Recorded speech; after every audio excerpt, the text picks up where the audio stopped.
Hello friends, आज हम class 11 का 7 चैप्टर पढ़ेंगे, भू आकृतियां तथा उनका विकास।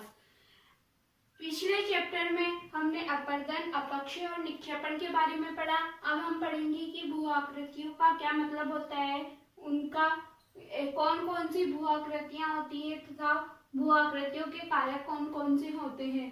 तो हम सबसे पहले बात करते हैं कि भू आकृतियां कौन कौन सी भू आकृतियां किसे कहते हैं और फिर पढ़ेंगे कि वो आकृतियां कौन कौन सी होती है। तो पृथ्वी पर छोटे से मध्यम आकार के भूखंड को हम भू आकृति कहते हैं। भूखंड यानी कि भूमि का जो टुकड़ा है उसको हम भू आकृति कहते हैं। पृथ्वी की धरातल का निर्माण करने वाले जो पदार्थों पर अपक्षय की प्रक्रिया होती है, उस अपक्षय की प्रक्रिया के होने के पश्चात जब भू आकृति कारक है, अब वह भू आकृति कारक कौन कौन से हैं जिनकी वजह से अपरदन का कार्य होता है। बहता हुआ जल, भूमिगत जल और वायु, ये जो कारक हैं इनकी वजह से अपरदन होता है। सबसे पहले अपक्षय होता है, फिर अपरदन होता है। तो अपरदन धरातलीय स्वरूप को बदल देता है। उस जो धरातल का स्वरूप है वह दिखने में कैसी है, किस प्रकार की है, उसको बदल देता है। और निक्षेपण की प्रक्रिया अपरदन और अपरदन का परिणाम होती है, यानी और जो निक्षेपण से भी धरातलीय स्वरूप में बदलाव आता है। अब हम बात करते हैं कि आकृतियों के बारे में कि अपरदन व निक्षेपण पूरा धरातल का स्वरूप बदल जाने के पश्चात भू आकृतियां क्या क्या है जो भू आकृतियां बनती हैं। वह है ज्वालामुखी, पहाड़, द्वीप, जलप्रपात, कैनियन, मैदान, झील, घाटी, इन सब का बनना। अब हम नेक्स्ट पढ़ते हैं कि भू आकृतिक कारक कौन कौन से हैं जिनके आधार पर पूरा चैप्टर है। तो वह कारक कौन कौन से हैं जो अपरदित स्थल रूप है और निक्षेपित स्थल रूप है। ये जो टेबल है, यदि ये टेबल को हम याद कर ले तो हमारा पूरा चैप्टर क्लियर हो जाता है। तो फर्स्ट कारक जो है वह नदी या प्रवाहित जल। अब इसमें अपरदित स्थल रूप है गार्ज, कैनियन, वी आकार की घाटी, जलप्रपात। और जो निक्षेपित स्थल रूप है वह आकृतियां हैं गोखुर झील, विसर्प, गुम्फित नदी और डेल्टा। सेकंड जो कारक है भौमजल। इसकी जो आकृतियां हैं अपरदित स्थल रूप से जो बनती है वह है गोलरंध, विलंबरंध और लैपीज। और जो निक्षेपित स्थल रूप में परिवर्तित होती है वह है स्टेलेक्टाइट और स्तंभ। और जो थर्ड कारक है हिमानी, उसमें अपरदित स्थल रूप में बनने वाली जो आकृतियां हैं वह हिमगह्वर, सर्क, लटकती घाटी।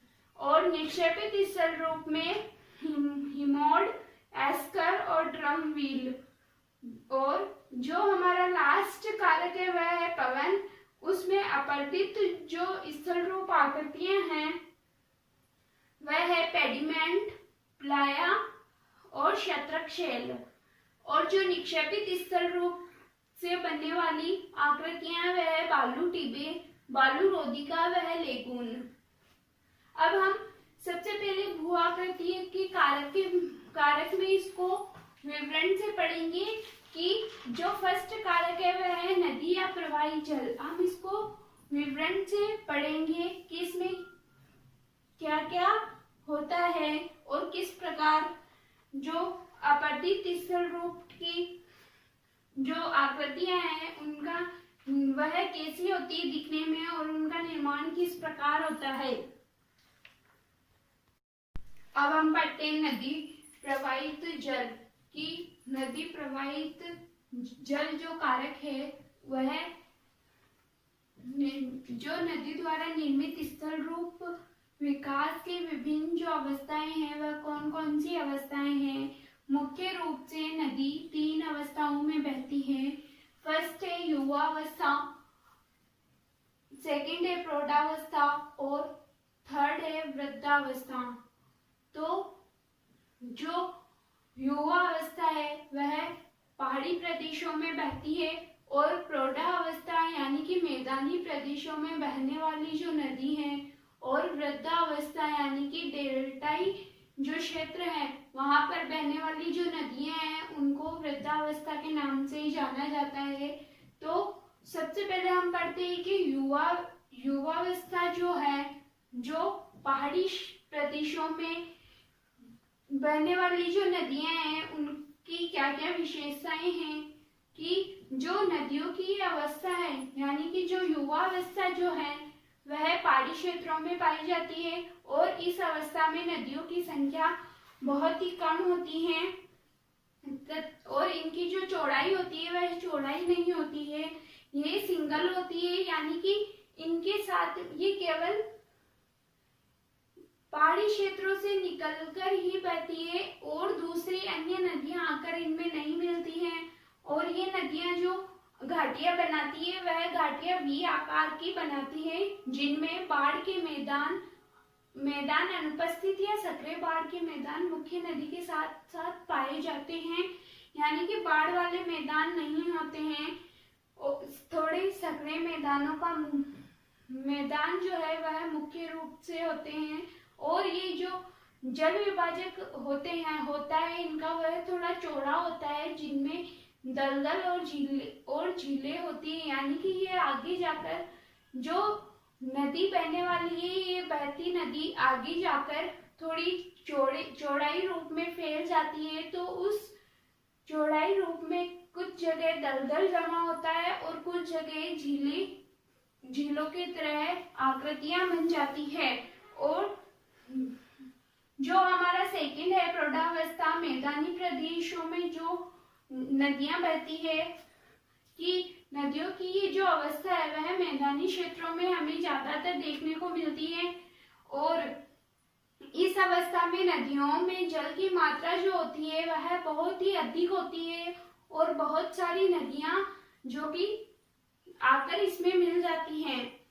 अब इसमें नदियां मिल जाती है और जो नदियां मिलती है वह बड़ी व्यापक होती है और बड़ी विस्तृत यानी कि विस्तृत होती है, बहुत बड़ी होती है। और जो विस्तृत पहाड़ के मैदान पाए जाते हैं उन मैदानों में बहती है तथा पानी की स्पीड अधिक होती है इनकी और जिसमें ये बहने के कारण घाटी के भीतर ही नदी विसर्प बनती हुई बहती है, यानी कि नदी विसर्प बनाती है यानी कि घाटी के अंदर जाकर या घाटी के आसपास कह सकते हैं हम कि जब यह नदी बहती हुई विसर्प बनाती है यानी कि सांप के अनुसार आकृति बनाती है और उसी के आकार में ये नदी जो है वह बहती है। नेक्स्ट है थर्ड टॉपिक है कि वृद्धावस्था। ये जो वृद्धावस्था है वह डेल्टाई क्षेत्रों में पाई जाती है। डेल्टाई क्षेत्र यानी कि समुद्र में जाकर जो मिलने वाली नदियां हैं उनके जो लास्ट उनका जो किनारा है वहां के क्षेत्रों में पाई जाती है और इस अवस्था में जो छोटी छोटी नदियां हैं वह कम हो जाती है और पहाड़ों से तीव्र वह मैदानों में कम और डेल्टाई क्षेत्र में बिल्कुल रूप से मिल जाती है जाके और जो ढाल धीरे धीरे मंद हो जाती है तो नदियां स्वतंत्र रूप से विस्तृत पहाड़ के मैदानों में बहती है और जो नदी विसर्प, प्राकृतिक तटबंध, गोकुर झील ये सब हैं वह बनाती है। अब नेक्स्ट जो हमारा है टॉपिक वह है कि जो नदी जो प्रवाहित जल कारक था इस कारक से जो अपवर्तित स्थल रूप में जो आकृतियां बनती हैं उन आकृतियों के बारे में हम पढ़ेंगे। कि सबसे पहले हम अपवर्तित स्थल रूप के बारे में पढ़ेंगे, फिर हम अपरदन यानी कि अपरदन होने के पश्चात जब छोटी छोटी आकृतियां बनती है उन आकृतियों के बारे में पढ़ेंगे कि किस प्रकार की आकृतियां बनती है। उसके बाद जो निक्षेपित स्थल रूप है उसके बारे में हम पढ़ेंगे। सबसे पहले हम इसमें पढ़ते हैं कि घाटियों के बारे में। घाटियों का प्रारंभ किस प्रकार होता है। घाटियों का प्रारंभ छोटी छोटी सरिताओं से होता है। ये छोटी छोटी सरिताएं धीरे से लंबी और विस्तृत अवनालिकाओं के रूप में विकसित हो जाती है। ये तत्पश्चात गहरी व लंबी होकर चौड़ाई में बदलकर घाटी का रूप ले लेती है। यानी कि जो घाटियां प्रारंभ होती है वह छोटी छोटी सरिताओं यानी कि जो छोटी छोटी नदियां बहती हैं उनसे इनका घाटियों का प्रारंभ होता है। ये जो छोटी छोटी नदियां बहती है वह धीरे धीरे जैसे जैसे आगे की ओर बढ़ती है वह लंबी होती जाती है और विस्तृत भाग में बड़े भाग में फैल जाती है और बड़े भाग में फैलने के कारण वह अवनालिकाओं के रूप में विकसित हो जाती है। अवनालिकाओं के यानी ऊपर से नीचे की ओर विस्तृत होती है। उसके बाद वह धीरे धीरे गहरी होती जाती है, लंबी होती जाती है और चौड़ाई अपना रूप चौड़ाई में बदल लेती है। इस प्रकार घाटी का निर्माण होता है और जो चौड़ाई, लंबाई और गहराई के आधार पर इन घाटियों को 3 भागों में बांटा गया है। वी आकार की घाटी, गार्ज और कैनियन। तो आप इस फोटो में देख सकते हैं कि गार्ज और कैनियन की आकृतियां किस प्रकार होती है।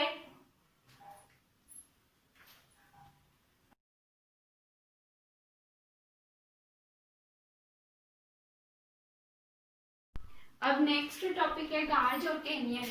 कि एग्जाम में क्वेश्चन ये आ सकता है कि गार्ज और कैनियन में क्या क्या डिफरेंस है या दोनों की क्या क्या विशेषताएं हैं। तो हम पढ़ते हैं कि गार्ज और कैनियन है जो है इन दोनों की क्या क्या विशेषताएं हैं। गार्ज एक गहरी सकरी घाटी है जिसके दोनों किनारे तेज ढाल वाले होते हैं और जो कैनियन होता है कैनियन के किनारे भी खड़ी ढाल वाले होते हैं, गार्ज की तरह गहरे होते हैं। और सेकंड जो है पॉइंट वो है गार्ज की चौड़ाई इसके तल एवं ऊपरी भाग में करीब बराबर होती है। यानी कि जो गार्ज की गार्ज एक गहरी सकरी की घाटी होती है, जो ये घाटी की चौड़ाई होती है वह इसके तल और ऊपरी भाग के करीब बराबर होती है। और कैनियन का जो ऊपरी भाग है वह तल की तुलना में अधिक चौड़ा होता है। यानी कि नीचे का भाग कम चौड़ा होगा और ऊपर का जो भाग है वह चौड़ाई में होता है। और जो गार्ज है वह कठोर चट्टानी क्षेत्र में बनता है और जो कैनियन का निर्माण होता है वह अवसादी चट्टानों की क्षैतिज स्तरण में पाए जाने से होता है। क्षैतिज स्तरण यानी कि लंबवत जिसे हम बोल सकते हैं, उस लंबवत स्तरण में पाए जाने के कारण कैनियन का निर्माण अवसादी चट्टानों में होता है। अब हम बात करते हैं कि जल गतिका क्या होती है। कि किसी भी पहाड़ी क्षेत्रों में नदी तल में अपरदित छोटे छोटे चट्टानी टुकड़े छोटे गर्तों में फंसकर वृत्ताकार रूप में घूमते हैं, जिन्हें हम जल गतिका कह सकते हैं। यानी कि जो पहाड़ी क्षेत्रों में नदी तल में अपरदित यानी कि जो पहाड़ी क्षेत्र होते हैं, पहाड़ों से जो पानी के साथ बहते हुए छोटे छोटे चट्टान के टुकड़े हैं, उन छोटे चट्टान के टुकड़ों में छोटे गर्तों में फंसकर वर्ताकार रूप में घूमते हैं। वर्ताकार यानी कि गोल राउंड में घूमते हैं, तो उन्हें हम जलगतिका कहते हैं। और अवनमित कुंड क्या होता है कि जल प्रपात के तल में एक गहरे तथा बड़े जलगतिका का निर्माण होता है, जो जल के ऊंचाई से गिरने एवं उसमें शिलाखंडों में वृत्ताकार घूमने से निर्मित होता है। और जो जलप्रपात के तल क्षेत्र होते हैं वह विस्तृत तथा गहरे कुंड को अवनमित कुंड कहते हैं। यानी कि जो जलप्रपात का तल होता है उस तल का विस्तृत यानी कि बड़ा क्षेत्र और गहरा कुंड जो बना होता है उसी को हम अवनमित कुंड के नाम से जानते हैं। अब नेक्स्ट टॉपिक है नदी वेदिकाएं। कि नदी वेदिकाएं क्या होती है। ये शुरुआती बाढ़ के मैदानों तथा जो प्राचीन नदी घाटियां हैं उनके तल चिन्ह हैं। और ये वेदिकाएं बाढ़ के मैदानों में लंबवत अपरदन से निर्मित होती है।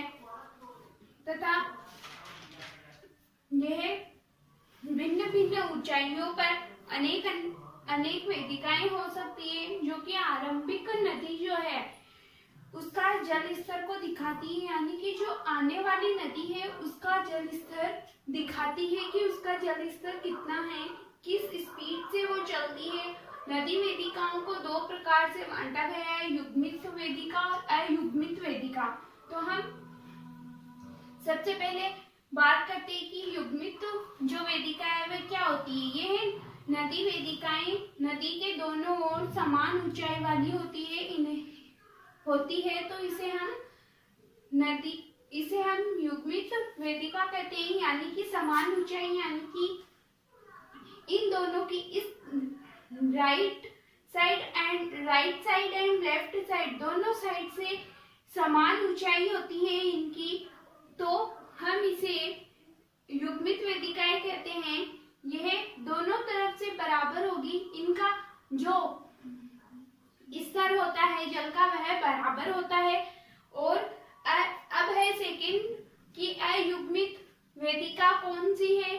तो अयुग्मित वेदिका जब नदी के सिर्फ एक तट या किनारे पर वेदिकाएं मिलती हैं तथा दूसरे पर नदी मिलती है तथा किनारों की ऊंचाई में अंतर होता है, तो ऐसी वेदिकाओं को युग्मित वेदिका कहा जाता है। यानी कि जो आप दूसरा डायग्राम देख रहे हो वह है अयुग्मित वेदिका का। तो यानी कि एक साइड से वेदिकाएं मिल रही है और एक साइड से जल स्तर नदी है, तो इन दोनों की ऊंचाई में अंतर आना, यानी कि एक साइड से ऊंचा होना और एक साइड से नीचा होना, ये आपस में बराबर नहीं मिलती है, अबराबर होती है, तो हम इसको अयुग्मित वेदिका कहते हैं। अब हम आगे चैप्टर थोड़ा बड़ा है, नेक्स्ट हम सेकंड पार्ट में पढ़ेंगे। Thank you so much, please like share and subscribe.